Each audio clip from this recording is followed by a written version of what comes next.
نحمده ونستعينه ونستغفره ونعوذ بالله من شرور أنفسنا ومن سيئات أعمالنا من يهده الله فلا مضل له ومن يضلله فلا هادي له وأشهد أن لا إله إلا الله وحده لا شريك له وأشهد أن محمدا عبده ورسوله أرسله بالحق بشيرا ونذيرا والصلاة والسلام على محمد وعلى آل محمد وأصحابه أجمعين ومن تبعهم بإحسان من الأئمة والهداة والصالحين إلى يوم القيامة. أما بعد فإن أصدق الحديث كتاب الله وخير الهدي هدي محمد صلى الله عليه وسلم وشر الأمور محدثاتها وكل محدثة بدعة وكل بدعة ضلالة وكل ضلالة في النار. رب اشرح لي صدري ويسر لي أمري واحلل عقدة من لساني يفقهوا قولي.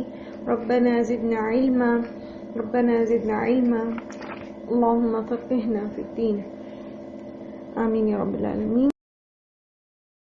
یہاں سے آگے آیت نمبر 74 تک اللہ سبحانہ و تعالی جو دلائل دے رہے ہیں، وہ چونکہ ہم نے پڑھا کہ یہ مکی صورت ہے اور مکی صورت کے اعتبار سے ان دلائل کو جو ہے وہ اس میں اللہ تعالیٰ توحید کے بھی دلائل دے رہے ہیں اور ساتھ ساتھ جو ہے وہ قیامت کے بھی دلائل، یعنی ایک ہی مثال کے اندر توحید کا بھی اس بات نظر آتا ہے اور آخرت کا بھی.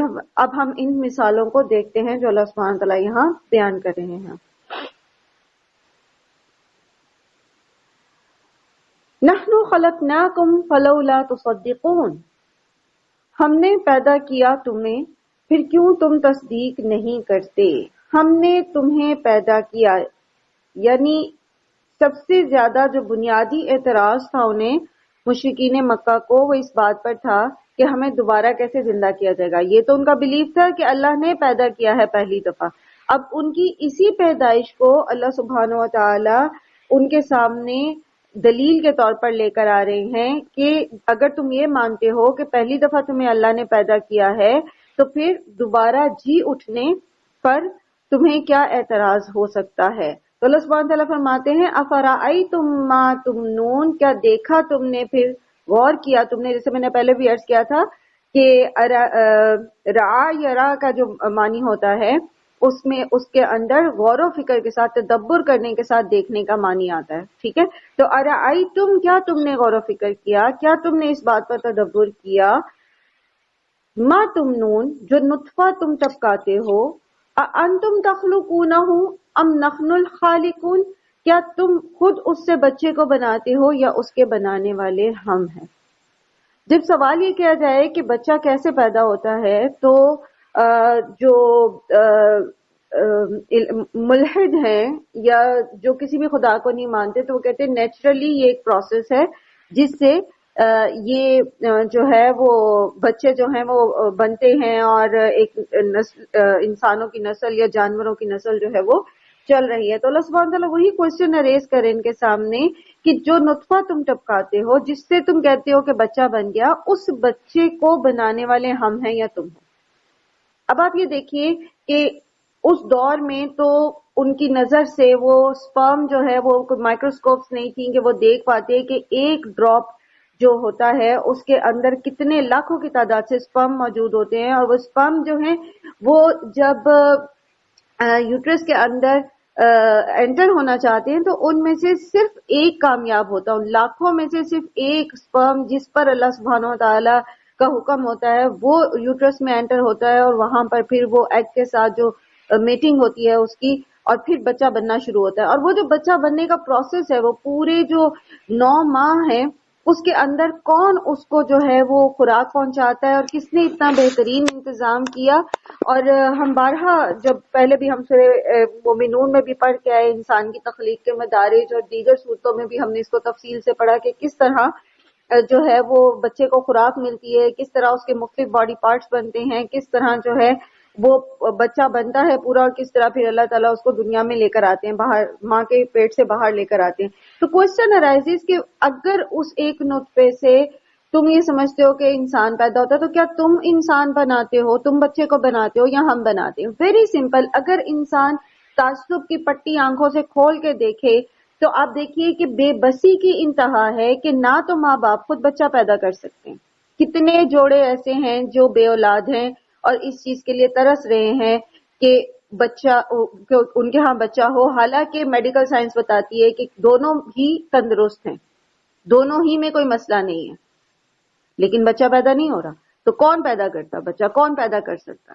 پھر یہ کہ اگر کہیں پر اللہ سبحانہ تعالیٰ کا حکم ہے اور کوئی نقص ہے تو میڈیکل سائنس سر پیٹ کے رہ جائے اور وہ نقص دور نہیں ہو سکتا اگر اللہ کا اذن نہ ہو, بچہ پیدا نہیں ہوگا. بچہ رحم مادر میں حمل ٹھہر بھی جائے, استقرار حمل ہو بھی جائے, تب بھی اگر اللہ کا حکم نہیں ہے تو وہ ابورٹ ہو جائے گا. اللہ کا حکم ہوگا تو وہ لڑکا بنے گا, اللہ کا حکم ہوگا تو وہ لڑکی بنے گا. اللہ کا حکم ہوگا تو وہ پورے وقت پر دنیا میں آ جائے گا, اللہ کا حکم ہوگا تو اس سے پہلے آ جائے گا. اللہ کا حکم ہوگا پریمیچور پیدا ہو جائے گا, اللہ کا حکم ہوگا بالکل صحیح سالم پیدا ہوگا, اللہ کا حکم ہوگا تو وہ کسی عارضے کے ساتھ, کسی ڈیفیکٹ کے ساتھ پیدا ہوگا. تو یہ ٹوٹلی سب اللہ سبحانہ تعالیٰ کے ہاتھ میں. میڈیکل سائنس بے بس ہے اس میں. آپ کے سامنے ایسے کیسز آئے ہوں گے کہ الٹرا ساؤنڈ رپورٹ میں پتا چل جاتا ہے کہ یہ بچہ جو ہے اس کے ساتھ یہ پرابلم ہے, اس کا سر بڑا ہے یا اس کے فلاں کوئی اس کو عارضہ ہے یا کوئی اور تکلیف اس کو ہے. تو اب ڈاکٹر سر توڑ کوشش کر لیں, وہ اس کا وہاں پر علاج جو ہے وہ کوشش کر سکتے ہیں, لیکن کامیابی تبھی ہے جب اللہ کا اذن ہو. اور بہت ساری ایسی پرابلمز ہوں گے جو کہ وہاں پر ریزالو بھی نہیں کیے جا سکتے, پھر وہ مشورہ دیتے ہیں جی کس کو ابورٹ کرا دیا جائے. تو یہ اگر انسان ایمانداری سے اپنی پیدائش کو ہی سوچ لے نا کہ میں کہاں سے آیا ہوں, مجھے کس نے پیدا کیا اور مجھے کس چیز سے پیدا کیا گیا, تو وہ پھر نہ صرف یہ کہ اس چیز پر قائل ہو جائے گا کہ انسان کی تخلیق کرنے والی ذات ایک ہی ہے, کیونکہ یہ اتنے بڑے پروسیس کو اتنے لاکھوں کروڑوں کی تعداد میں, اربوں خربوں کی تعداد میں ڈیلی بیسس پر کروڑہ بچے پیدا ہوتے ہیں پوری دنیا کے اندر. تو ایک پراپر سسٹم کے ساتھ کس طرح سب جو مادہ ہیں, اگر ہم انسانوں کو ہی صرف چلے لے لیں, فیمیلز جتنی بھی ہیں تو بھی کتنی تعداد میں بچے ڈیلی بیسس میں پوری دنیا میں پیدا ہوتے ہیں. تو ایک ہی پروسیس ہے, ایک ہی پروسیس کے ساتھ حمل ٹھہرتا ہے, ایک ہی پروسیس, اور وہ اتنا سسٹمیٹک ہے کہ آپ کو الٹرا ساؤنڈ مشین بتا دیتی ہے کہ اتنے ہفتے کی جو ہے یہ پریگنینسی ہے, اس میں اتنی گروتھ ہو چکی ہے. اگر وہ نہیں ہوئی, فرض کرے اگر بچے کی گروتھ 7 منتھ میں نہیں ہوئی ہے یا 6 منتھ میں نہیں ہوئی, آپ کی الٹرا ساؤنڈ مشین بتا دیتی ہے کہ جی اس کی گروتھ رکی ہوئی ہے. اٹ مینس کہ this is not a normal, this is not a normal process, اس کو ہونا چاہیے تھا. تو لاکھوں سالوں سے جو انسانوں کی پیدائش سیم پروسیس پہ ہو رہی ہے, تو کون ہے جو اس کو اس طرح سائنٹیفکلی ایکوریٹلی کنٹرول کر رہا ہے؟ یہ اچانک ہی ہو گیا, یہ ایسے ہی ہیپازڈلی ہو گیا. یہ جیسے وہ ڈارون کا نظریہ ہے کہ بس ایسے ہی ایک نیچرل پروسیس کے تحت ہی ہو گیا.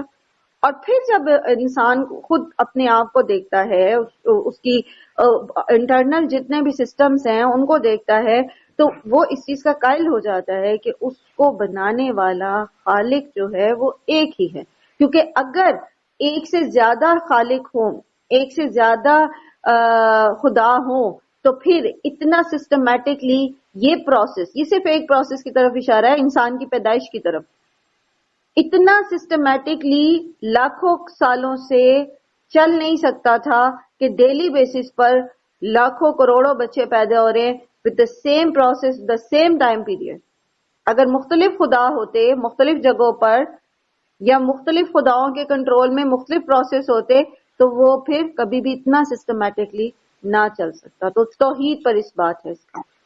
پھر یہ کہ جس نے پہلے پیدا کیا, نحنو قدرنا بینکم الموت ونحن بمسبوقین, ہم نے ہی تمہارے درمیان موت کو تقسیم کیا ہے اور ہم اس سے عاجز نہیں ہیں. کس چیز سے عاجز نہیں ہیں؟ الا ان نبدل امثالکم وننشئکم فیما لا تعلمون, کہ ہم تمہاری شکلیں بدل دیں اور کسی ایسی شکل میں تمہیں پیدا کر دیں جس کو تم جانتے ہی نہیں. اس دنیا میں پیدا ہونے کا پروسیس تمہاری آنکھوں کے سامنے ہے، یہ پروسیس بنانے والے ہم ہیں، اس طریقے پہ پیدا کرنے والے ہم ہیں تمہیں. پھر ہم نے اس پورے دنیاوی جو سسٹم ہے اس کو ختم کرنا ہے. ہم نے موت کو ڈیفائن کیا ہے. مرنے کا وقت ہر شخص کا، ہر فرد کا اس کے ساتھ جو ہے وہ مقرر ہے. اس نے اپنے مقررہ وقت پر اس کو موت آنی ہے، نہ ایک لمحہ آگے ہونی ہے، نہ ایک لمحہ پیچھے ہونی ہے. اس کے بعد پھر ہم تمہیں ایک ایسی شکل میں پیدا کرنے کی بھی صلاحیت رکھتے ہیں جیسا کہ ہم نے تمہیں پہلے اپنی مرضی سے پیدا کیا. ذرا قرآن کریم میں بارہا اللہ سبحانہ تعالیٰ اس چیز کی طرف توجہ دلاتے نا کہ انسان اپنی پیدائش پر غور کرے. اگر اللہ تعالیٰ چاہتے تو ہمیں اس شکل میں نہ پیدا کرتے، ہمیں کسی اور شکل میں پیدا کر دیتے. لیکن یہ پرفیکٹ سانچہ ہے، یہ احسن التقویم ہے جس میں اللہ تعالیٰ نے ہمیں پیدا کیا. اب اللہ تعالیٰ جب ایک شکل میں ایک مرتبہ ہمیں پیدا کر سکتے ہیں تو دوبارہ بھی کر سکتے ہیں. اور ہم دیکھتے ہیں کہ ہمیں مختلف روایات سے پتہ چلتا ہے کہ کس طرح قیامت کے دن جب انسان اٹھائے جائیں گے، سب سے پہلے تو یہ کہ جیسے ہم نے جنتیوں کے بارے میں پڑھا تو اللہ تعالیٰ ان کو نئی شکل و صورت کے ساتھ، خوبصورتی کے ساتھ، جوانی میں اور پرفیکٹ جو ہے وہ اس کو بیوٹیفائی کر کے اللہ تعالیٰ اس کو پیدا کریں گے دوبارہ سے. تو اللہ کین ڈو دس، اللہ کے لیے مشکل نہیں ہے. اسی طرح ہم دیکھتے ہیں جہنمیوں کے بارے میں آتا ہے کہ جہنمی جو ہیں ان کو چونکہ ان کے اعمال اتنے برے ہوں گے. مثال کے طور پر ایک شخص اگر دنیا میں جو ایک میسو باسکر کا ہوتا ہے، مجرم ہے، بڑے پیمانے پر قتل و غارت کرتا ہے، تو اس کی ایک جان اتنے سارے مقتولوں کا بدلہ دینے کے لیے کافی نہیں ہے. تو پھر کیا ہوگا؟ اللہ تعالیٰ جہنمیوں کے جسموں کے سائز بڑھا دیں گے. یہاں تک کہ اللہ کے رسول صلی اللہ علیہ وسلم نے فرمایا کہ ایک ایک جہنمی کی داڑھ کا جو سائز ہے وہ اور پہاڑ جتنا ہو جائے گا. تو اللہ کین ڈو دس، اللہ تعالیٰ کر سکتے ہیں. اللہ تعالیٰ چاہیں گے تو ہماری جسم کے اعضاء جو ہیں ان کو زبان دے دیں گے، ان کو گویائی دے دیں گے، وہ بولنا شروع کر دیں گے. ہماری جلد بولے گی، ہمارے ہاتھ پاؤں بولیں گے. ٹھیک ہے نا؟ تو اللہ تعالیٰ جس نے ہمیں اس دنیا میں پہلے پیدا کیا اس کے لیے کیا مشکل ہے کہ وہ ایک نئی شکل میں، جس شکل میں چاہے، جیسے متکبرین کے بارے میں آتا ہے نا کہ کیڑے مکوڑوں کی شکل میں ان کو پیدا کیا جائے گا، اتنا ان کو ان کی جو ہے وہ کر دی جائے گی. جیسے حضرت ابراہیم کے باپ کے بارے میں آتا ہے کہ بجو کی شکل میں اس کو بنا دیا جائے گا. تو اللہ تعالیٰ جس نے پہلے پیدا کیا اس کے لیے کیا مشکل ہے کہ وہ دوبارہ بھی اٹھا کھڑا کرے اور جس شکل میں چاہے وہ دوبارہ کھڑا کر دے انسان کو، اور انسان اس چیز کے بارے میں جانتا بھی نہیں ہے. وَلَقَدْ عَلِمْتُمُ النَّشْأَةَ الْأُولَى فَلَوْلَا تَذَكَّرُونَ، اور البتہ یقیناً ہم نے پہلی پیدائش کو تو تم جانتے ہی ہو، پھر تم سبق کیوں نہیں لیتے؟ جب تم نے پہلی پیدائش کو ریئلائز کر لیا کہ تمہیں کیسے پیدا کیا گیا، ایک ایسے پانی کے حقیر نطفے سے جو اگر زمین پر گر جائے، رحم مادر تک نہ پہنچے، تو وہ ایک حقیر پانی کا قطرہ ہے، اس سے کوئی بھی انسان نہیں بنایا جا سکتا. لیکن اگر وہ رحم مادر میں پہنچ جاتا ہے تو پھر کیا ہے؟ پھر اس سے انسان پیدا ہو جاتا ہے، بچہ بن جاتا ہے. تو تم نے غور کیا پہلے تم میں کیسے وجود میں ہے؟ اسی طرح وہ جس طرح رحم مادر جو کسی قبر سے کم تاریک نہیں تھا، تمہیں پرورش کر کے زندہ انسان بنایا گیا. اس طرح ایک ذرہ بے مقدار کی نشونما کر کے یہ تمہارے دل، دماغ، آنکھ، کان، ہاتھ، پاؤں اللہ تعالیٰ نے بنا دیے. تمہیں عقل و شعور دے دی، علم و حکمت دے دیا، تمہیں سوچنے سمجھنے کی صلاحیت دے دی، حیرت انگیز صلاحیتیں تمہیں دی. تو اس کے لیے کیا مشکل ہے کہ جب تم مر جاؤ گے تو تمہیں دوبارہ سے زندہ کھڑا کر دے. تو جب وہ یہ مانتے تھے مشرکین مکہ کہ ان کو پہلی دفعہ پیدا کرنے والا اللہ ہے، تو پھر آخرت کا انکار کرنے کی دلیل نہیں تھی ان کے پاس، جواز نہیں تھا. کیوں انکار کرتے تھے؟ محض اس لیے کیونکہ جب انسان اکاؤنٹیبلٹی کو مان لیتا ہے، اپنے آپ کو جواب دہ مان لیتا ہے، تو پھر اس کو اپنی من مانیاں کرنے کا موقع نہیں ملتا. تو جب انسان اکاؤنٹیبلٹی کا انکار کر دے، آخرت کے دن کا انکار کر دے، چاہے اس کے لیے کتنے ہی بودے بہانے بنائے کہ جی ہڈیاں چورا چورا ہو جائیں گی، ہم مٹی میں مل جائیں گے، ہمیں کیسے دوبارہ زندہ کیا جائے گا. عقل کے اندھوں کو یہ نظر نہیں آ رہا کہ پہلے بھی تو تمہیں دنیا میں لائے نا اللہ تعالیٰ، کہاں سے لے کر آئے؟ وہ چیز تمہیں نظر آ رہی تھی جس سے تمہیں پیدا کیا. تو اسی طرح اللہ تمہیں دوبارہ اٹھا کھڑا کرے گا. لیکن مسئلہ یہ نہیں تھا کہ ان کو لاجک سمجھ نہیں آئی تھی، مسئلہ یہ تھا کہ اگر وہ اکاؤنٹیبلٹی کو مان لیتے, اگر وہ بدلے کے دن کو مان لیتے, تو پھر انہیں اپنے سو کالڈ عقائد, اپنے سو کالڈ معبود چھوڑنے پڑتے, اپنے طریقے, اپنے رسم و رواج چھوڑنے پڑتے کہ ہم اللہ کے سامنے جواب دیں ہیں. تو ہر دور میں آج بھی اور 1450 سال پہلے بھی اور نوح علیہ السلام کے دور میں بھی اور جتنے بھی انبیاء آئے ان کے دور میں, آخرت کے دن کے انکار کی جو وجہ ہے وہ یہی ہے کہ لوگ اکاؤنٹیبل نہیں ہونا چاہتے. وہ چاہتے ہیں جیسے ہم چاہیں ویسے ہم جئیں, جو ہمارا دل چاہتا ہے ہم وہ کریں, ہم اللہ کی دی ہوئی نعمتوں کو انجوائے بھی کریں, ہم اس کو ایکسپلائٹ, اس کو جو ہے وہ مس یوز بھی کریں, اس کا جو مرضی ہم کریں, کوئی ہمیں پوچھنے والا نہ ہو. پھر اللہ سبحانہ تعالیٰ ایک اور کائنات کے ایک اور فطرت کے ایک منظر کی طرف توجہ دلاتے ہیں. اگین دوبارہ غور کرو, افرأیتم ما تحرثون, کیا کبھی تم نے پھر یہ سوچا کہ جو تم بوتے ہو, جو بیج تم ڈالتے ہو, جو کھیتی تم اگانا چاہتے ہو, انتم تزرعونہ ام نحن الزارعون, کیا ان کھیتوں کو تم اگاتے ہو یا ان کے اگانے والے ہم ہیں؟ اوپر کا سوال جو پہلے آیا ہے کہ تم اس نطفے سے تم انسان کو پیدا کرتے ہو, بچہ بناتے ہو یا ہم بناتے ہیں, تو اب دوسرا سوال انہیں ایک دوسری حقیقت کی طرف توجہ دلا رہا ہے, سیم, کہ انسان کو جب اللہ تعالیٰ نے پیدا کر دیا, دنیا میں بھیج دیا, اس کے بعد پھر اللہ نے اس کے رزق کا انتظام کیا, اور وہ رزق کہاں سے نکلتا ہے؟ زمین سے, کھیتی سے.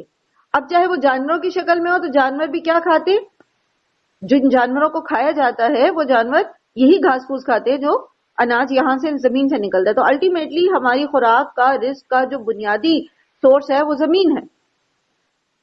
تو اللہ سبحانہ تعالیٰ بھی اس کی طرف توجہ دلا رہے ہیں کہ جس رزق پر تم پلتے ہو وہ رزق بھی تمہارے لیے اللہ ہی پیدا کرتا ہے.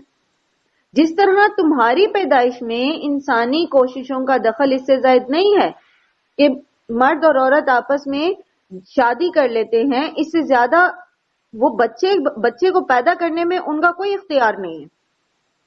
اسی طرح جو انسان کھیت میں بیج ڈال دیتا ہے, تو اس زمین میں وہ جتنی بھی کوشش کر لے, اس زمین کی جو روئیدگی ہے, جو اس کی زرخیزی ہے, جو اس کے اندر صلاحیت ہے, پیچھے بھی ہم نے پڑھا تھا نا, تو میں نے آپ کو پھر بتایا تھا کہ کس طرح ایک پرٹیکولر ٹیمپریچر زمین کے اندر مینٹین ہوتا ہے, اور اس ٹیمپریچر پر پھر وہ جو سیڈ کوٹ ہے وہ پھٹتا ہے, اور پھر اس کا جو ہے وہ خاص ہیومیڈیٹی کا ایک لیول ہوتا ہے جس کو مینٹین رکھتی ہے زمین اللہ کے حکم سے. تو پھر وہ بیج جو ہے وہ اس میں سے روٹ اور شوٹ نکلتی ہے, اس کا تنا بنتا ہے اور جڑیں بننی شروع ہوتی ہیں, اور پھر پرٹیکولر ایک ٹائم پیریڈ کے ساتھ ساتھ جو ہے اس کو زمین کے اندر سے اس کی جڑیں جو ہیں وہ پانی جو ہے وہ لیتی ہیں اور نمکیات لیتی ہیں, اور ہر فصل کے لیے مختلف قسم کے جو اجزائے ترکیبی ہیں وہ زمین کے اندر اللہ تعالیٰ نے پرووائڈ کی, اور ہر فصل اس حساب سے اس کو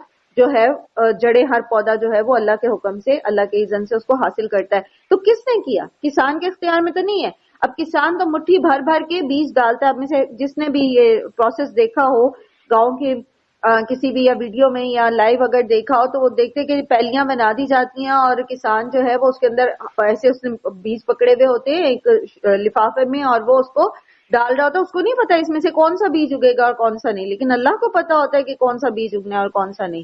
اگر اللہ تعالیٰ کا حکم نہ ہو, سر توڑ کوشش کر لیں آپ کے ارد گرد ایسی مثالیں ہیں, خود آپ کے پاکستان میں ایسی مثالیں جہاں قحط جو ہے وہ ہو گیا کہ بارشیں نہیں ہے, پانی خشک ہو گیا, زمین میں انڈر گراؤنڈ واٹر لیول نیچے سے نیچے ہوتا جا رہا ہے. پنڈی اسلام آباد میں خاص طور پر لوگ جو ہیں وہ اس چیز کو ریئلائز کریں گے, اس چیز کو مانیں گے, اس حقیقت کو, کہ کس طرح آپ اور سے اور زیادہ بورنگ اپنی کرواتے چلے جاتے ہیں, ڈیپ ویل کھدواتے چلے جاتے, لیکن پانی اللہ کا حکم ہوگا تو وہاں موجود ہوگا, ورنہ وہ اس سے نیچے چلا جائے گا اور نیچے چلا جائے گا.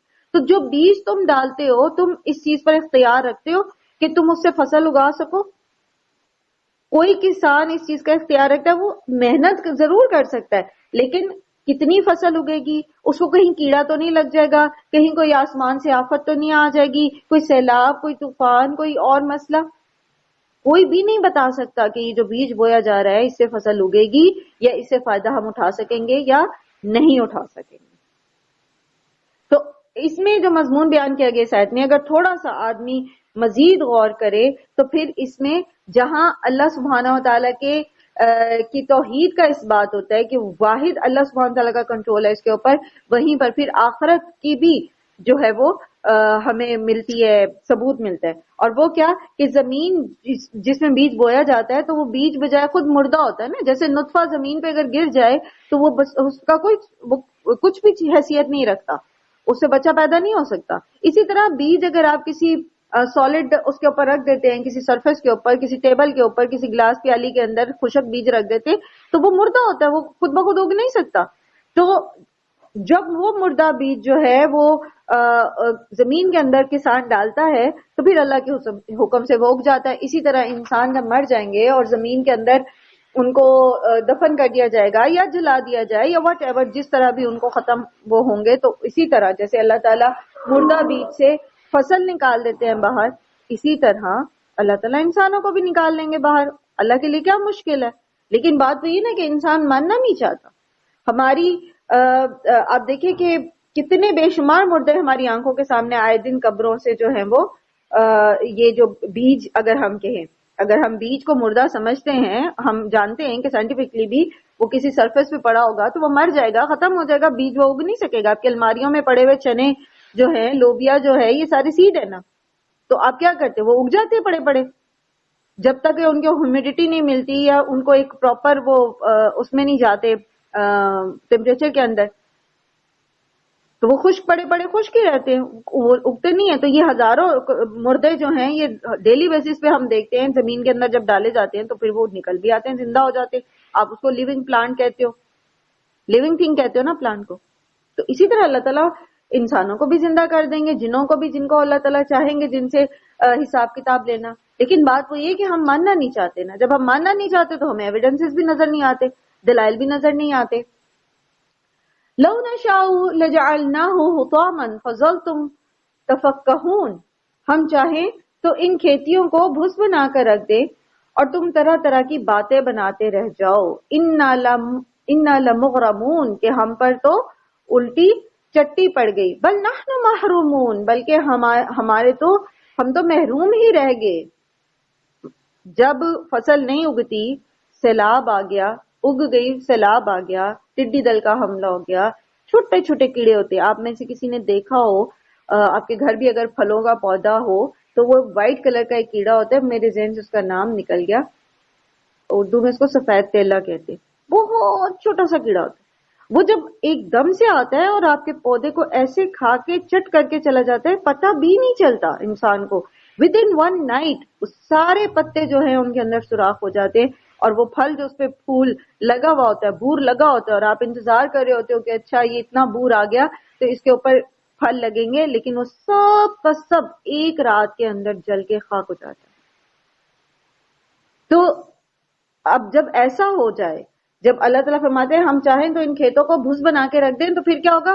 پھر انسان لاجکس نکالنے سے کہتا ہے کیڑا لگ گیا ہے اس کو، اوہو یہ ہو گیا، اوہو وہ ہو گیا، یہ بارشیں نہیں ہوئی، یہ نہیں ہوا. لیکن وہ یہ تو دیکھے کہ اگر اللہ چاہتا تو کیڑا نہ لگتا، اگر اللہ چاہتا تو بارش ہو جاتی، اگر اللہ چاہتا تو سورج نکلتا اور یہ پھل پک جاتا. اور کون ہر سال اس کو پکاتا ہے، کون ہر سال اس کو اگاتا ہے؟ اس سال اللہ کا اذن نہیں ہوا، اللہ تعالیٰ نے ہمیں دکھایا کہ دیکھو تمہارا کنٹرول نہیں تھا، تمہارا کنٹرول ہوتا تو اس سال بھی اتنا ہی بہترین پھل آتا جتنا پچھلے سال آیا تھا، لیکن یہ تمہارے کنٹرول میں نہیں ہے. اور اسی طرح ہم کرتے ہیں، جب ہمارے اوپر مصائب آتے ہیں تو ہم کبھی اس کو نیچرل ڈیزاسٹر کا نام دیتے ہیں، کبھی ہم اس کو کوئی نام دیتے ہیں، اور کبھی کوئی کووڈ آئے، سیلاب آئے، ٹڈی دل کا حملہ ہو، ہم اس کو مختلف نام دے کر اپنے پلے صاف رکھتے ہیں. اپنی جو ایک وجہ ہے کہ پکڑ آ کیوں رہی ہے، مصائب آ کیوں رہے ہیں، اس کی طرف ہم نہیں آتے، اور ہم پھر اس کے شیلو قسم کے جو ہے تدارک کرنے کی کوشش کرتے. جب تک کہ اصل مسئلے کو جڑ سے نہیں اکھاڑا جاتا تو پھر یہ بار بار مسائل سامنے آتے ہی چلے جائیں گے. بہرحال پھر اللہ سبحانہ تعالیٰ فرماتے ہیں افرأیتم الماء الذی تشربون، تیسری حقیقت کی طرف غور دلا رہے ہیں. انسان کے سروائیول کے لیے پانی بہت ضروری ہے. کہ تمہاری نہ صرف یہ کہ اللہ تعالیٰ نے تمہیں پیدا کیا، تمہاری بھوک مٹانے کے لیے رزق کا بندوبست کیا، وہ اللہ ہی ہے جو تمہیں پانی مہیا کرتا ہے، وہ پانی جس کے بغیر تم زندہ نہیں رہ سکتے، جس کے بغیر تمہاری فصلیں نہیں اگ سکتے. اَأَنْتُمْ أَنزَلْتُمُوهُ مِنَ الْمُزْنِ أَمْ نَحْنُ الْمُنزِلُونَ، کیا تم اس کو بادلوں سے برساتے ہو یا ہم اس کے برسانے والے ہیں. اور آپ سب نے یہ تجربہ کیا ہوگا، آپ سب نے، جب گرمیوں کا موسم ہوتا ہے اور آپ دیکھتے ہیں ایک طرف سے بدلیاں اٹھ رہی ہیں اور آپ کو امید ہوتی ہے، فورکاسٹ بھی آ جاتی ہے کہ بارش ہوگی، آپ کو بڑی امید ہوتی ہے بارش ہوگی، لیکن وہ بادل آتے ہیں اور وہ ہوا کے ان کو اڑا کے کہیں اور لے جاتے.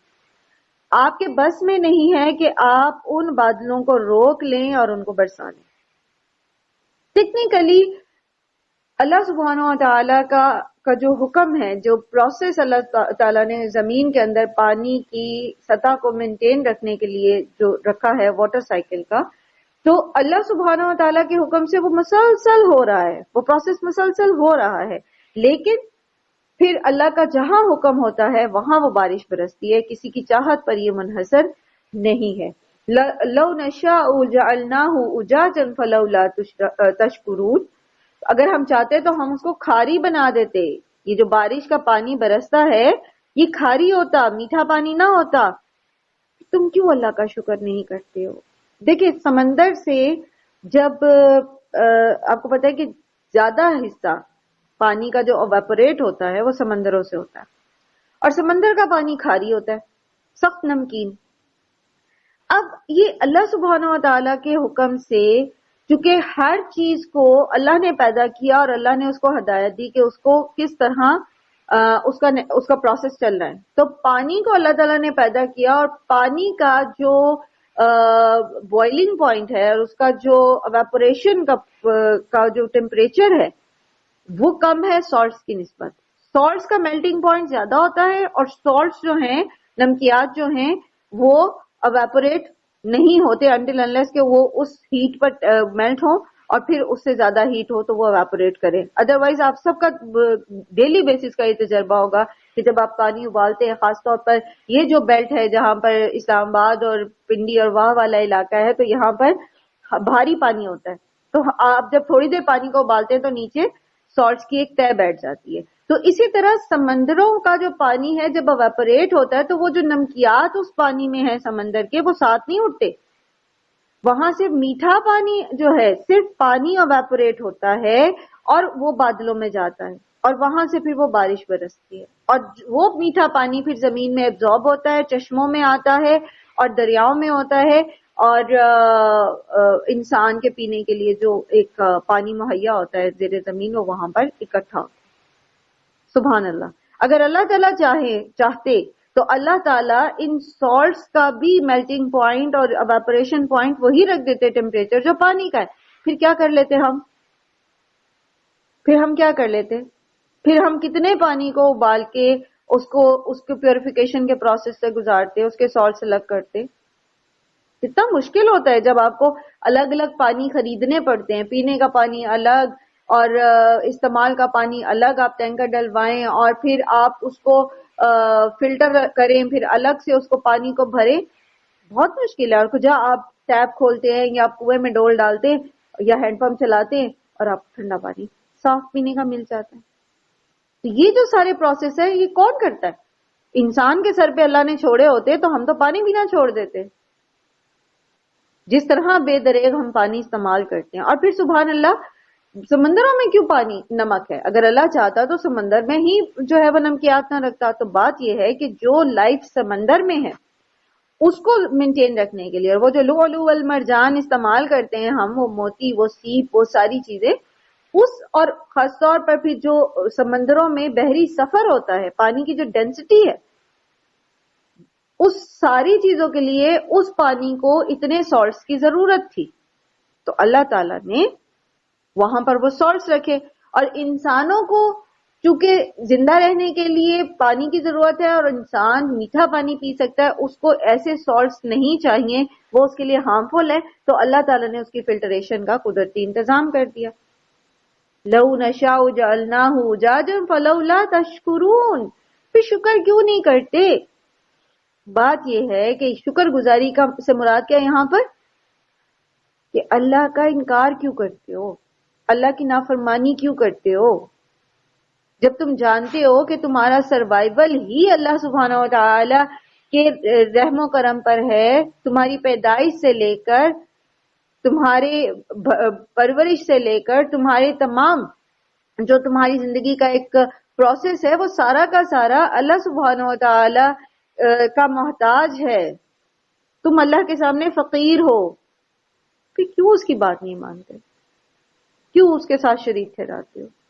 کیوں اس کی فرمان برداری نہیں کرتے؟ کیوں اس کے نبیوں کو اذیت دیتے ہو؟ کیوں اپنی منمانیاں کرتے ہو جبکہ تمہاری حیثیت ہی کچھ نہیں؟ وہ چاہے تمہیں پانی میسر نہ آئے، تم پیاسے مر جاؤ، وہ چاہے تو تمہیں خوراک میسر نہ آئے، تمہارے سامنے پڑی ہو، تم کھا نہ سکو، تم بھوکے مر جاؤ، وہ چاہے تو تم دنیا میں آ ہی نہ سکتے، آگے تو وہ تمہیں ایسا عارضہ لاحق کر دیتا کہ تم ہاتھ پاؤں نہ ہلا سکتے۔ لیکن یہ انسان ہی ہے نا جس کو اللہ تعالیٰ قرآن کریم میں فرماتے نا سورہ یاسین میں کہ وہ ایک حقیر نطفے سے پیدا ہوا اور پھر اللہ ہی کے بارے میں تار تار جھگڑنے لگا۔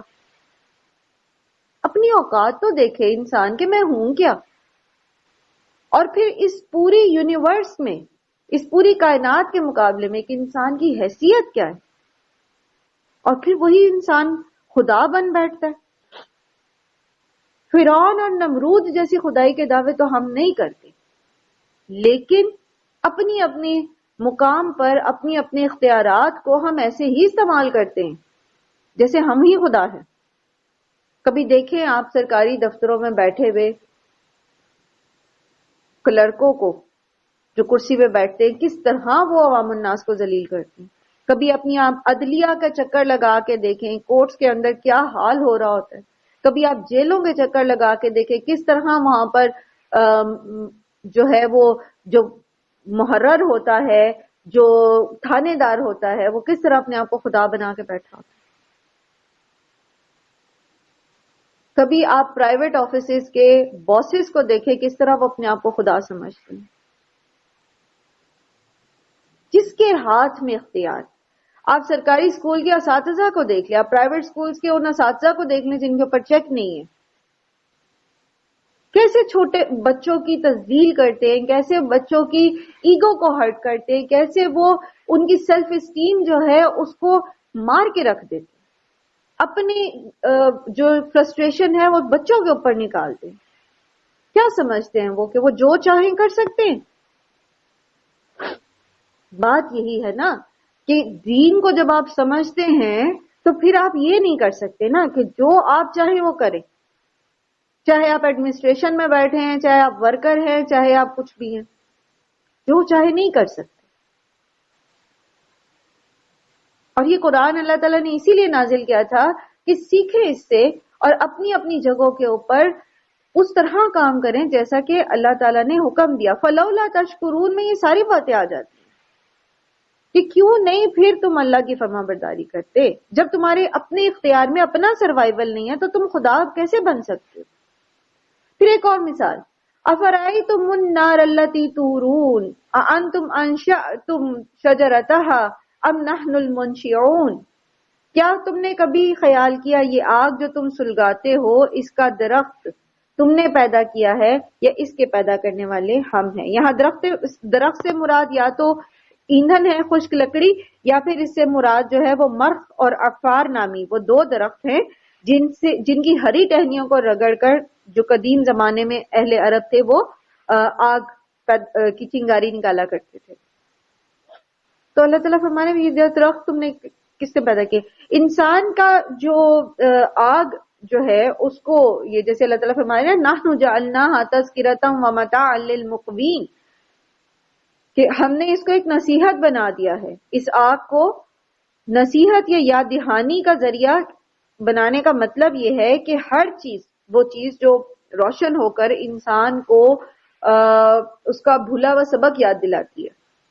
مطلب جیسے اگر آگ نہ ہو تو انسانوں اور حیوانوں کی زندگی جو ہے ان کی خوراک کا ڈفرنس ختم ہو جائے۔ کچا گوشت کھاتے ہیں، کچا سب کچھ کھاتے ہیں حیوان، لیکن انسان نے جب آگ پا لی، آگ کو دریافت کیا، تو اس نے پھر اس کو کوک کرنا شروع کر دیا، اور وہی انسان کے لیے زیادہ فائدے مند اور بہترین ہے وہ غذا جو وہ تھوڑی پکا کے کھاتا ہے۔ اسی طرح جو اس کی انڈسٹریل ریولوشن انسان کی زندگی میں، انڈسٹری جو ہے وہ ساری آپ کی فرنسز کے اوپر ڈیپینڈ کرتی ہے، آپ کی جو ٹربائنز ہیں وہ آپ کے فیول کے اوپر ڈیپینڈ کرتی ہیں۔ تو یہ سارا فیول، یہ ساری صنعت و حرفت کی جو ترقی ہے، انڈسٹری ہے آپ کی ڈیلی لائف ہے۔ سردیوں میں آپ ایندھن کے بغیر سروائیو نہیں کر سکتے، گرمیوں میں آپ کو کھانے پکانے کے لیے ایندھن کی ضرورت ہوتی ہے، اندھیرے میں آپ کو روشنی کے لیے فیول کی ضرورت ہوتی ہے۔ اب آپ اس کو الیکٹریسٹی اب آپ کو میسر ہے، لیکن الیکٹریسٹی پیدا کرنے کے لیے پیچھے جو ٹربائنس چلتی ہیں ان ٹربائنس کے لیے بھی تو فیول چاہیے، موٹریں چلانے کے لیے بھی تو فیول چاہیے نا۔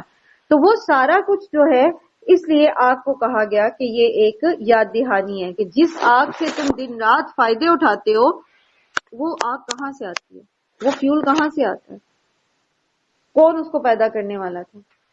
اور پھر یہ کہ یہاں پر ذکر آیا وَمَتَاعًا لِّلْمُقْوِينَ، مقوین جو ہے اس کا استعمال لغت میں، عربی میں مختلف معنوں میں ہوتا ہے۔ بعض جگہ اس میں صحرا میں اترے ہوئے مسافر سے معنی لیتے ہیں، بعض بھوکے آدمی سے لیتے ہیں، بعض کے نزدیک اس سے مراد وہ سب لوگ ہیں جو آگ سے فائدہ اٹھاتے ہیں، خواہ وہ کھانا پکانے کا ہو، روشنی کا ہو، یا پھر صنعت و حرفت میں انڈسٹریل فیول کا معنی ہو۔ تو مقوین سے مراد وہ ہے جو آگ پر ڈیپینڈ کرتے ہیں، اور آلموسٹ ہم سب ہی جو ہے وہ آگ پر کسی نہ کسی صورت پر ڈیپینڈ کرتے ہیں۔ تو اس پر پھر یہ فائدے کے لیے چیز بنا دی اللہ تعالیٰ نے۔ اور آپ دیکھیے کہ آگ جو ہے، اگر اللہ تعالیٰ نے اس کو ہمارے لیے مسخر نہ کیا ہو تو یہی آگ کس طرح جلا کے راکھ کر دیتی ہے۔ وہی آگ جو آپ کے چولہے میں جل رہی ہوتی ہے، آپ کے ہیٹر میں جل رہی ہوتی ہے، اگر اس کا فلیم اس سے باہر آ جاتا ہے اور خدا نہ خواستہ کسی چیز کو لگ جاتی، کسی کپڑے کو یا پردے کو، تو کس طرح پھر یہ آگ جو ہے اچھی خاصی ایک پوری کی پوری جو گھر ہوتا ہے یا جگہ ہوتی ہے جو بھی، اس کو جلا کر خاک کر دیتی ہے۔ تو یہ ایک یاد دہانی ہے آگ بھی، کہ انسان دیکھے کہ کس نے اس کو ہمارے لیے مسخر کیا، کس نے اس کو ہمارے لیے فائدہ مند بنایا، ہم اس کو کنٹرول کر سکتے ہیں، کس نے ہمیں یہ صلاحیت دی، حالانکہ یہ ایک تباہ کرنے والی چیز ہے۔ فَسَبِّحْ بِاسْمِ رَبِّكَ الْعَظِيمِ، تو آپ بس اے نبی صلی اللہ علیہ وآلہ وسلم، آپ اپنے رب عظیم کے نام کی تسبیح کریں۔ اور یہاں یعنی اللہ کا مبارک نام لے کر یہ اظہار اور اعلان کریں کہ اللہ تعالیٰ ان تمام عیوب اور نقائص اور کمزوریوں سے پاک ہے۔ تسبیح کا مطلب کیا ہوتا ہے؟ اللہ کی پاکی بیان کرنا۔ تو ان تمام نقائص سے، عیوب سے، کمزوریوں سے اللہ تعالیٰ پاک ہیں جو کفار و مشرکین اللہ کی طرف منسوب کرتے ہیں، اور جو کفر و شرک کے ہر عقیدے اور منکرین آخرت کے ہر استدلال میں وہ کمزوریاں چھپی ہوئی ہیں۔ جیسے مشرک کیا کہتے ہیں؟ اللہ دوبارہ زندہ نہیں کر سکتا، تو جو یہ گویا وہ اس اللہ تعالیٰ کو اس چیز میں کمزور سمجھتے ہیں کہ اللہ یہ نہیں کر سکتا۔ تو یہ ساری مثالوں کے بعد جو فرمایا کہ فَسَبِّحْ بِاسْمِ رَبِّكَ الْعَظِيمِ، اس کا مطلب کیا ہے کہ آپ برملا بتا دیں، دلائل کے ساتھ ان کو سمجھا دیں کہ اللہ سبحانہ وتعالی کہیں پر بھی کمزور نہیں ہے، وہ جو بتا رہا ہے وہ اس کو کرنے پر پوری پوری قدرت رکھتا ہے۔ پھر اسی طرح نبی صلی اللہ علیہ وآلہ وسلم نے اس کلمے کو رکوع کی تسبیح بنانے کا حکم دیا، سبحان ربی العظیم۔ پھر حضرت ابو ہریرہ سے روایت ہے کہ جو شخص صبح شام 100 بار سبحان اللہ العظیم و بحمدہ پڑھے تو مخلوق میں کسی کا درجہ اس کے برابر نہ ہوگا۔ تسبیح کی اہمیت پر ہم پہلے بھی بہت دفعہ بات کر چکے۔ اسی طرح آپ صلی اللہ علیہ وآلہ وسلم نے فرمایا کہ جو یہ تسبیح پڑھے گا اس کے لیے جنت میں کھجور کا درخت لگا دیا جاتا ہے۔ تو تسبیح کرنا، جہاں زبان سے اللہ کی پاکی بیان کرنا ہے، وہاں اس کو پورے شعور کے ساتھ پڑھنا ضروری ہے۔ یہ تسبیح اور تحمید اور تحلیل اور تکبیر، ان کے اتنے بڑے مراتب کیوں ہیں کہ اللہ کے رسول صلی اللہ علیہ وسلم نے فرمایا کہ الحمدللہ کہنا میزان کو بھر دیتا ہے، سبحان اللہ والحمدللہ کہنا زمین اور آسمان کے بیچ میں خلا کو پر کر دیتا ہے۔ یہ کیوں اتنے بڑے بڑے مرتبے ہیں ان کلمات کے؟ یہ صرف زبان سے ادا کرنے کی چیز نہیں ہے، یہ پوری ایک فلسفی ہے۔ پوری کی پوری ایک عقیدہ ہے. تو اگر ہم اس کو شعور سے نہیں پڑھتے نا تو وہ بینیفٹس ہمیں نہیں ملتے جو ہمیں ملنے چاہیے اس کے بارے میں. تسبیح پڑھنے سے جو بینیفٹس ہمیں ملنے چاہیے وہ ہمیں کیوں نہیں ملتے؟ کیونکہ ہم اسے شعور کے ساتھ نہیں پڑھتے. ہم اپنے آپ کو ریئلائز نہیں کراتے ہم کیا رہے. پھر ہوتا یہ ہے کہ ہم ہزاروں اور لاکھوں کی تعداد میں تسبیحات بھی پڑھتے ہیں اور ساتھ ہم شرک بھی کرتے ہیں. ساتھ پھر ہم کسی بابا جی کے پاس بھی چلے جاتے ہیں, کسی مزار پہ بھی چلے جاتے ہیں, کوئی تعویذ بھی لے آتے ہیں, کوئی اور بھی ایسے کام کر لیتے ہیں. حالانکہ ساتھ ساتھ ہم تسبیح پڑھ رہے ہوتے ہیں, ساتھ ساتھ ہم نماز پڑھ رہے ہوتے ہیں. تو وجہ یہ ہے کہ ہمیں شعور ہی نہیں ہے کہ اگر ہم کہتے ہیں کہ سبحان اللہ تو اس کا مطلب کیا ہے. یہ پوری ایک فلسفی, پورا ایک عقیدہ ہے. سبحان اللہ, اللہ ہر شرک, ہر عیب, ہر کمزوری, ہر نقص, ہر چیز سے پاک ہے. تو وہ جو ساری چیزیں جس کو ہم اللہ سے منسوب کرتے ہیں کسی ایسے شرک کے ساتھ, تو وہ یا شرک خفی کرتے ہیں, تو پھر وہ کیا ہو جاتا ہے کہ اس کا مطلب ہم نے سبحان اللہ کا مطلب ہی نہیں جانا. فلا اقسم بمواقع النجوم, پس نہیں میں قسم کھاتا ہوں تاروں کے مواقع کی. مواقع النجوم کا مطلب ہے ستاروں کے گرنے کی جگہ. اور ریسنٹلی آپ نے جب بلیک ہولز کے بارے میں سنا ہوگا تو آج کی سائنس آپ کو بتاتی ہے کہ آسمان کے اندر بلیک ہولز موجود ہیں. جب کوئی ستارہ مر جاتا ہے, ختم ہو جاتا ہے, تو بلیک ہول کے اندر چلا جاتا ہے. اس کے اندر ایسی فورس آف اٹریکشن ہے بلیک ہولز کے اندر کہ وہ ستارہ جو مرتا ہے وہ اس کے اندر چلا جاتا ہے. اور اللہ تعالیٰ نے اس کا ذکر جو ہے 1450 سال پہلے بتا دیا کہ فلا اقسم بمواقع النجوم. آپ آج ڈسکور کریں بلیک ہولز, 1450 سال پہلے اس خالق نے جس نے وہ بلیک ہول بنائے تھے اس سے اس کی قسم کھائی کہ میں ستاروں کے گرنے کی جگہ کی قسم کھاتا ہوں. وَإِنَّهُ لَقَسَمٌ لَوْ تَعْلَمُونَ عَظِيمٌ, اور اگر تم جانو تو بے شک یہ بہت بڑی قسم ہے. کتنے بڑے بڑے ستارے ہوتے ہیں, کتنے ہیوج سٹارز ہیں. ہم نے ایک دفعہ ایک چھوٹی سی ڈاکومنٹری دیکھی تھی جب ہم الخالق پڑھ رہے تھے کہ اللہ تعالیٰ نے جو کائنات بنائی تو ایک ایز کمپیئر ٹو دس ارتھ کتنے بڑے بڑے سٹارز موجود ہیں, کتنے بڑے بڑے, اور کیسی کیسی گلیکسیز ہے, کیسے کیسے سیارے اور ستارے موجود ہیں. تو وہ جب مر کے جس بلیک ہول کے اندر جاتے ہوں گے وہ کتنا بڑا ہوگا, ہم تصور بھی نہیں کر سکتے. تو یہ اللہ سبحانہ و تعالی کا چونکہ خود, جیسے میں نے پہلے بھی بہت دفعہ آپ کی توجہ اس طرف دلائی نا کہ قرآن کریم سائنٹیفک ذہنوں کو بھی سیٹسفائی کرتا ہے. اور یہ چیز کہ جو سائنٹیفک ڈسکوریز آج ہو رہی ہیں 1450 سال پہلے ایک ایسی ہستی جو لکھنا پڑھنا بھی نہیں جانتی تھی, جن کو سائنسز کا کچھ پتہ بھی نہیں تھا, وہ ایسی باتیں بتا رہے ہیں. تو اٹ مینس کہ ان کی زبان سے وہ کہلوا رہا ہے جس نے کائنات کو پیدا کیا.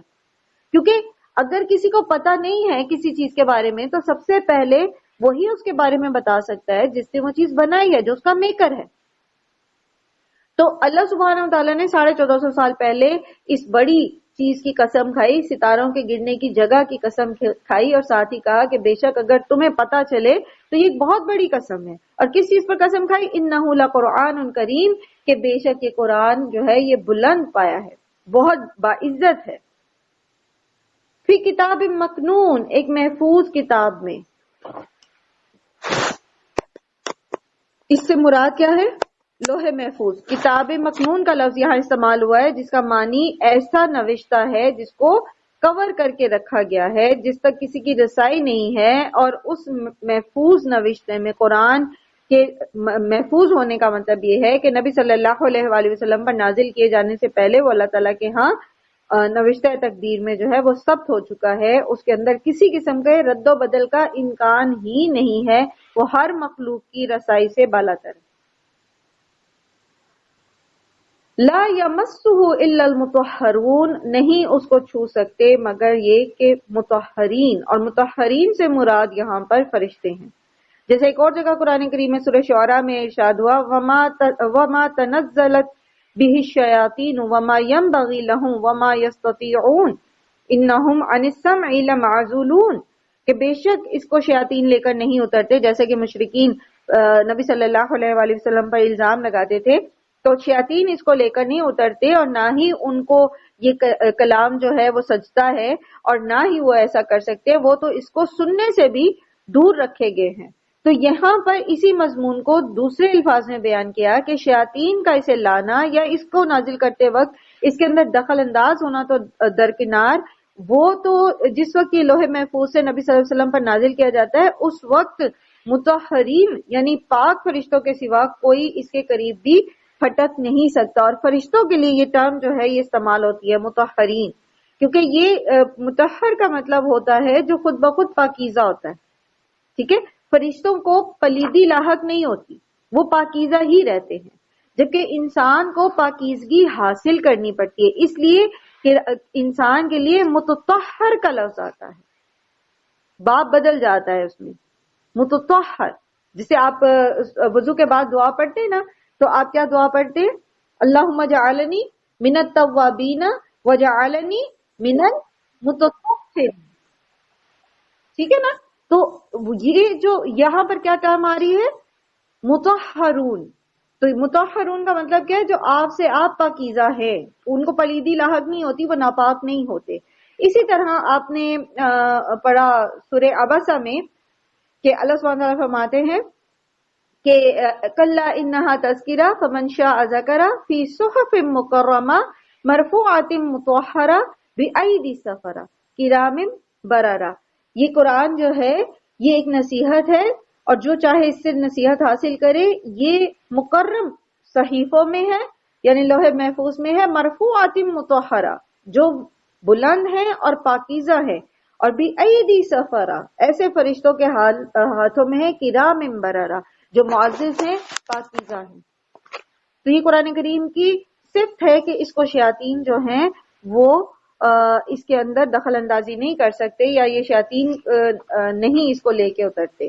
اور اس میں جو ہے وہ پھر مفسرین نے اس کے اندر سے ایک اور بھی اصول نکالا، وہ یہ کہ جو ناپاک لوگ ہوں وہ قرآن کو چھو نہیں سکتے، حائزہ اور جو جنبی مرد یا عورت ہیں وہ جنہیں جنابت لاحق ہوئی ہے، تو یا حالت نفاس میں جو عورتیں ہوتی ہیں، بچے کی پیدائش کے بعد کا جو ان کا ہوتا ہے، اس میں وہ مصحف کو چھو نہیں سکتی، ہاتھ نہیں لگا سکتی۔ تو اس میں پھر یہ ہے کہ وہ زبانی اس کو پڑھ سکتی ہیں، پڑھا سکتی ہیں، خواتین کی خاص طور پہ جہاں بات ہے۔ مردوں کو چونکہ حیض اور نفاس کا تو ٹائم پیریڈ نہیں ہوتا، وہ تو جنابت جتنی جلدی اپنی دور کر لیں، وہ ایک شاور لینا ہوتا ہے، تو اس میں پھر اس پہ جو ہے وہ ان کے لیے چھوٹ نہیں ہے، اور نہ ہی عورت کی حالت جنابت میں اس کو قرآن کو پڑھنے کی جو ہے وہ اجازت ہے۔ نفاس اور حیض چونکہ تھوڑا لمبے عرصے کا ہوتا ہے، تو اس میں پھر مفسرین کی مختلف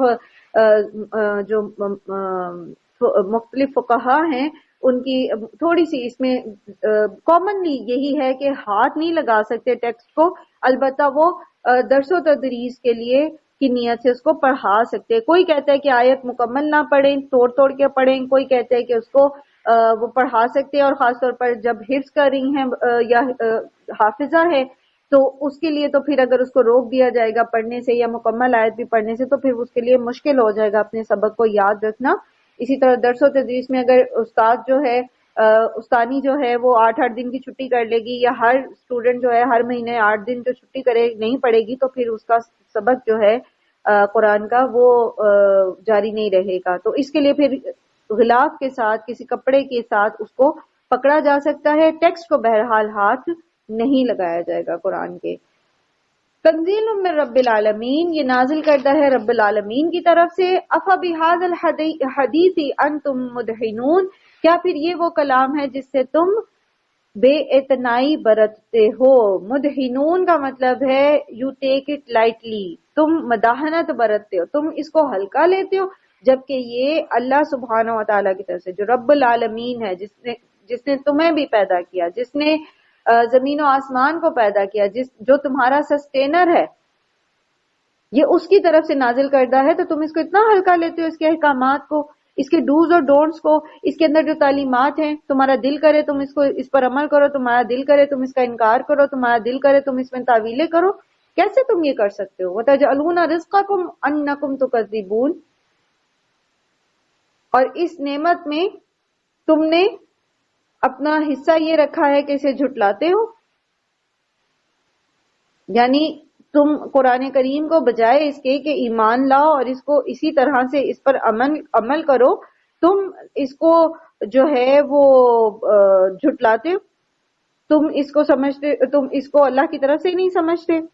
اور امام رازی نے تجعلون رزقکم کی تفسیر میں ایک اور معنی اس کا یہاں لیا ہے کہ یہاں لفظ جو ہے وہ رزق معاش کے معنی میں ہو سکتا ہے، چونکہ کفار قریش قرآن کی دعوت کو اپنی معاشی مفاد کے لیے نقصان دہ سمجھتے تھے، اور ان کا یہ خیال تھا کہ یہ دعوت اگر کامیاب ہوگی تو ہمارا رزق مارا جائے گا. سورہ توبہ میں بھی آپ نے پڑھا نا کہ اگر تمہیں اپنی اللہ کے احکامات کی نسبت جو ہے اپنی تجارت کے کم ہونے اور اپنے گھروں کی فکر ہے تو یہ مطلب وہ اس کے بارے میں پھر آتے کہ یہ عقائد کی کمزوری کی نشانی ہے.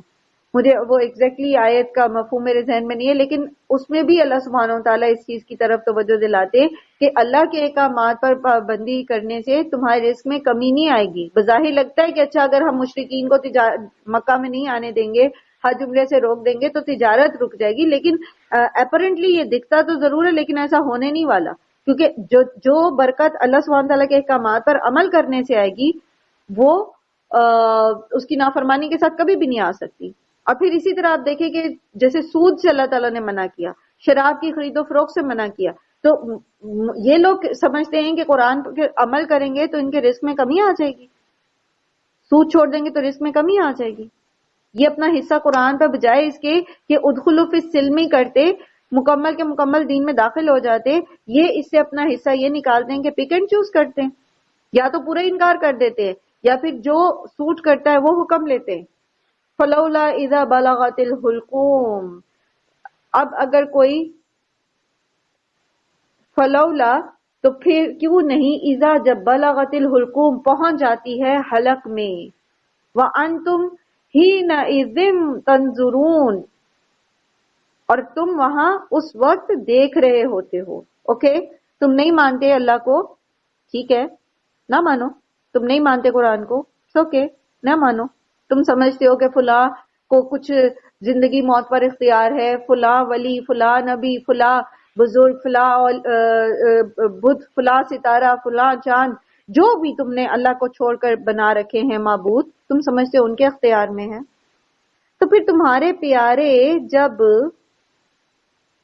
تمہارے سامنے ان کی جان حلق میں اڑ جاتی ہے تو پھر تم اس کو کیوں نہیں بچا سکتے؟ وَنَحْنُ أَقْرَبُ إِلَيْهِ مِنْكُمْ وَلَكِنْ لَا تُبْصِرُونَ، اور ہم تم سے زیادہ اس کے قریب ہوتے ہیں لیکن تمہیں دکھائی نہیں دیتا. فَلَوْلَا إِن كُنْتُمْ غَيْرَ مَدِينِينَ تَرْجِعُونَهَا إِن كُنْتُمْ صَادِقِينَ، تو پھر وہ مرنے والا جو ہے تم اس کی جان کو کیوں نہیں واپس لوٹا لیتے؟ ٹھیک ہے تم کسی کے محکوم نہیں ہو، تمہیں پرواہ نہیں ہے، پھر جب تمہارے پیارے کی جان اٹک رہی ہوتی ہے گلے میں، کیوں واپس نہیں لوٹانے پر تمہیں قدرت؟ کیوں نہیں تم بلا لیتے اپنے کسی معبود کو کہ وہ اس وقت اس کی جان کو واپس لے آئے؟ کتنی عام سی مثال ہے، اور ہم میں سے کتنے لوگوں نے ایسے مناظر دیکھے بھی ہوں گے اپنی نظروں سے، جب ہماری نظروں کے سامنے کسی نے جان دی، ہمارے اختیار میں نہیں ہوتا. کتنا تڑپتے، کتنا تڑپتے، کتنی دعائیں اس وقت کر رہے ہوتے ہیں، کیا کیا نہیں کوشش کر رہے ہوتے. ایک اور جگہ قرآن کریم میں آتا ہے نا کہ جب جان حلق میں اٹک جاتی ہے تو پھر کہا جاتا ہے کوئی ہے جھاڑ پھونک کرنے والا، بلائیں کسی کو، کوئی دم درود کرائیں اور کسی طرح اس کی جان بچ جائے. لیکن نہیں، آخر جو اختیار ہے وہ تو اللہ کا ہی ہے. یہ ہم نے بنا لیے اور لوگوں کو اپنی طرف سے اختیارات دے دیے تو اور بات ہے، لیکن حقیقت تو اس کی کچھ بھی نہیں ہے نا. لیکن بات وہ یہ کہ نصیحت حاصل کرنے والے ہی ایسی باتوں سے نصیحت حاصل کرتے ہیں، جنہوں نے نہیں کرنے انہوں نے اتنی واضح دلائل اور مثالوں کو بھی اگنور کر دینا. فَأَمَّا إِن كَانَ مِنَ الْمُقَرَّبِينَ، تو پھر اگر وہ مرنے والا مقربین میں سے ہوا، یعنی اللہ کا نیک بندہ ہو، فَرَاحٌ وَرَيْحَانٌ، تو اس کے لیے راحت ہے اور عمدہ رزق ہے، وَجَنَّةُ النَّعِيمِ، اور نعمتوں بھری جنتیں، وَأَمَّا إِن كَانَ مِنْ أَصْحَابِ الْيَمِينِ، اور اگر وہ اصحاب یمین میں سے ہوا، جہاں سے گفتگو کا آغاز ہوا تھا نا کہ تم 3 گروہوں میں ہوگے، تو اب اگر تو وہ مقربین میں سے ہے تو موت کا فرشتہ نظر آنے میں، ابھی سانس حلق میں ہوتی ہے، موت کا فرشتہ نظر آ جاتا ہے، اور موت کا فرشتہ جو ہے وہ جنت کی خوشبوئیں، ان کی پوری جو ٹیم آئی ہوتی ہے فرشتوں کی ملک الموت کے ساتھ، جنت کی خوشبوئیں، جنت کے پیرہن، رب رحیم کی طرف سے سلام، سبحان اللہ، ایک پروٹوکول، تو وہی مطمئن ہو جاتا ہے، اور خوبصورتی نرمی سے اس کی جان نکال لی جاتی، جیسے کسی مشک کا منہ کھولو تو اس کی روح وہ پانی نکل جاتا ہے نا، اس طرح روح اس میں سے، کیونکہ وہ روح تو جسم میں قید ہوتی ہے، اس کا تو بس نہیں چلتا، کیسے وہ اپنے اس رب سے جا کے ملے جس کی فرما برداری میں وہ اس قید میں گزار رہا تھا وقت، تو وہ تو کہتے ہیں میں فوراً سے پہلے اپنے رب کے پاس چلا جاؤں، میں اس مشکل زندگی سے نکل جاؤں۔ اور دوسری طرف اگر وہ اصحاب یمین سے ہوگا، دانے ہاتھ والوں میں سے ہوگا، دائیں ہاتھ والوں میں سے، نیک لوگوں میں سے ہوگا، فسلام اللہ کا من اصحاب الیمین، تو اس کو اللہ کی طرف سے سلام کیا جائے گا، اس کا استقبال یوں ہوگا کہ سلام ہے تجھ پر اے اصحاب یمین۔ وَأَمَّا إِن كَانَ مِنَ الْمُكَذِّبِينَ الضَّالِّينَ، اور اگر وہ جھٹلانے والے گمراہ لوگوں میں سے ہوگا، فَنُزُلٌ مِّنْ حَمِيمٍ، تو اس کی تواضع کے لیے کھولتا ہوا پانی ہے، وَتَصْلِيَةُ جَحِيمٍ، اور وہ جہنم میں جلایا جائے گا، اور یہ نظارہ بھی اس وقت ہو جاتا ہے مرنے والے کو جس وقت جان حلق میں اڑی ہوئی ہوتی ہے،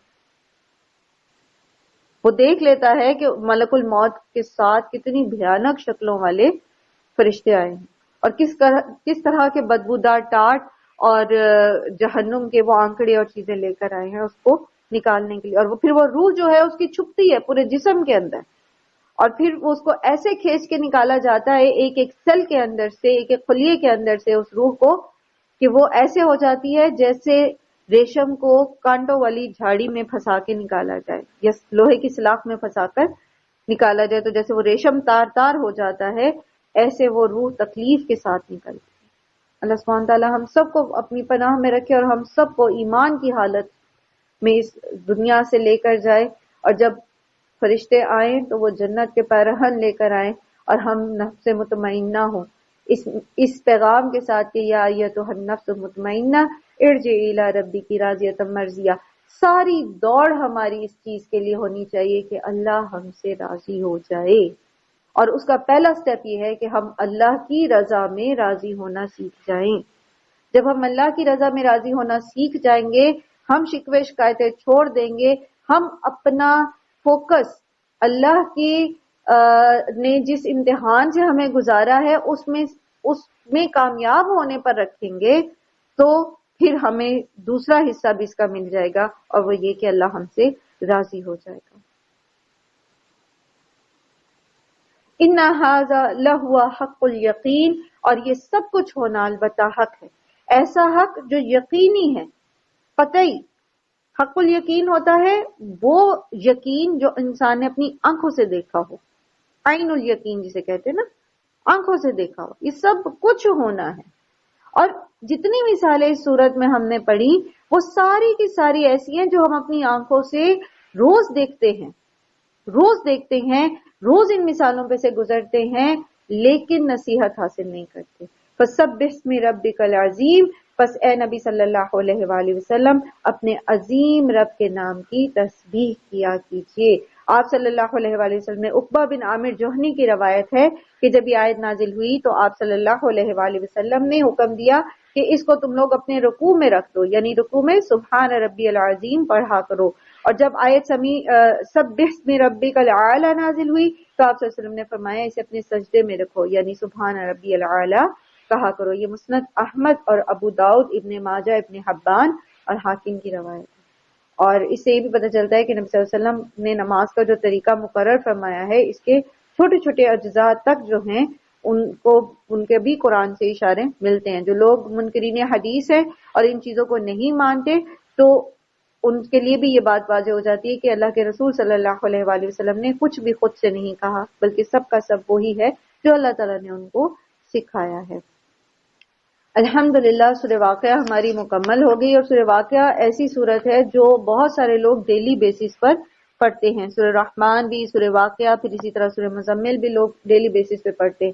یاد رکھیے اس میں کوئی حرج نہیں ہے کہ آپ قرآن کی کوئی صورت مختص کر لیتے ہیں، لیکن اس کے پیچھے یہ دیکھ لیجئے کہ کانسیپٹ درست ہونے چاہیے. اس کی جو جس وجہ سے آپ وہ پڑھ رہے ہیں، ایک تو قرآن کا سب سے بنیادی مقصد تو نصیحت حاصل کرنا ہے، پھر یہ کہ آپ اپنے اجر اور ثواب کے لیے اس کو پڑھتے ہیں. لیکن یہ کہ یہ دیکھ لینا چاہیے کہ اس کے ساتھ جو روایات منسوب کی گئی ہیں اس کی اہمیت میں وہ اوتھینٹک ہیں یا نہیں ہیں. اور پھر یہ کہ صرف ان صورتوں تک محدود نہیں رکھنا چاہیے اپنے آپ کو. جیسے پنصورتہ بعض لوگ پڑھتے ہیں تو اس میں جو 5 صورتیں ہیں اس میں غالباً ایک سورہ فتح ہوتی ہے، ایک سورہ رحمان ہوتی ہے، سورہ یاسین ہوتی ہے، سورہ مزمل ہوتی ہے اور سورہ واقعہ ہوتی ہے غالباً. تو وہ لوگ صرف وہی پڑھتے ہیں، ان کے ڈیلی جو وظیفہ ہوتا ہے وہ وہی پڑھتے ہیں، اور باقی قرآن جو ہے وہ سال بعد رمضان میں کہیں کھولتے. تو یہ طریقہ غلط ہے. ویسے تو آپ جو چاہیں قرآن کا حصہ پڑھتے رہیں، جب مرضی پڑھیں، جیسے مرضی پڑھیں، لیکن یہ کہ اس کو اپنا ایک طریقہ بنا لینا، اپنا ایک وظیفہ بنا لینا اور باقی قرآن کو اگنور کر دینا، یا پھر اس کو محض اپنی دنیا ہی کے کسی حصول کے لیے ایک وظیفے کے طور پہ پڑھتے رہنا غلط ہے. ہمیں قرآن کے اس بنیادی مقصد سے اپنے آپ کو دور نہیں ہونے دینا چاہیے جو اس کا پرائمری پرپز ہے، اور وہ ہے تزکیہ. ٹھیک ہے، یہ اس کو اللہ سبحانہ و تعالیٰ نے نصیحت کے لیے اتارا ہے. ٹھیک ہے، نصیحت کے لیے اتارا ہے، تزکیے کے لیے اتارا ہے. یہ زندہ رہنے کا طریقہ سکھاتا ہے ہمیں. تو اس کو صرف وظیفے کی کتاب بنا کے نہیں رکھ دینا چاہیے کہ اتنا یہ پڑھ لیں گے تو نوکری مل جائے گی، رزق میں برکت ہو جائے گی، اتنا یہ پڑھیں گے تو یہ ہو جائے گا، اتنا دفعہ یہ پڑھیں گے تو وہ ہو جائے گا. یہ قرآن کریم کے ساتھ ظلم ہے.